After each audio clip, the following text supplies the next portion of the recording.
এই দেখুন ভিউয়ার্স, আজকে আমি নিচের ছাদ বাগান থেকে শুরু করলাম আমার শাকসবজি হারভেস্ট করতে। এই শাকগুলো দেখছেন, এগুলোকে বলা হয় এক ডালা, কেউ আবার দাঁড়িয়েও বলে।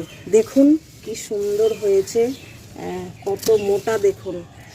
আজকে কিছুটা শাক আমি এখান থেকে হারভেস্ট করে নেব। দেখুন কতগুলো, একদম জঙ্গল হয়ে গেছে।